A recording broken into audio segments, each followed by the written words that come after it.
याच्या पुढे सुषमा अंधारेंनी आणखीन एक मुद्दा मांडला आहे, तो म्हणजे रणजितसिंह नाईक निंबाळकरांनी अनेक किडनॅपिंग्स केले, मारहाण केली आणि खोटे FIR दाखल केले आणि तेही ऊस तोड मुकादमांवर केले. असा कोणताही तक्रार, साधी तक्रार देखील तिला रणजितदादांनी धमकावून अनफिट असलेल्या लोकांवर फिट सर्टिफिकेट देण्यासाठी दबाव निर्माण केला. ही पूर्णतः बाब खोटी आहे.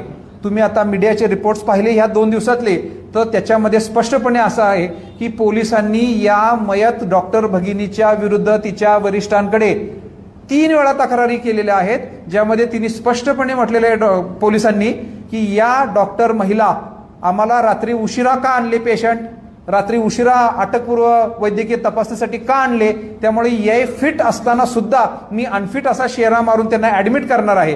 तुम्ही चुकीच्या वेळेला आलेला आहे, तुम्ही माझ्या ड्युटीच्या वेळेतच येता.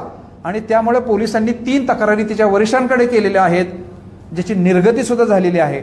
आणि सरप्राइझिंगली त्या भगिनीने पुन्हा ज्या वेळेला तिला सांगितलं की बदलीचा चॉईस दिला गेला, त्यावेळेला 3 वेळा त्या भगिनीने फलटण हेच चूज केलं. जर रणजितदादांच्या दबावामुळे, त्रासामुळे त्या जर भगिनी वैतागली होती डॉक्टर भगिनी, तर तिने 3 वेळा फलटण हेच तिचं कार्यक्षेत्र नमूद केलं नसतं. ही बाब लक्षात घेण्याजोगी आहे.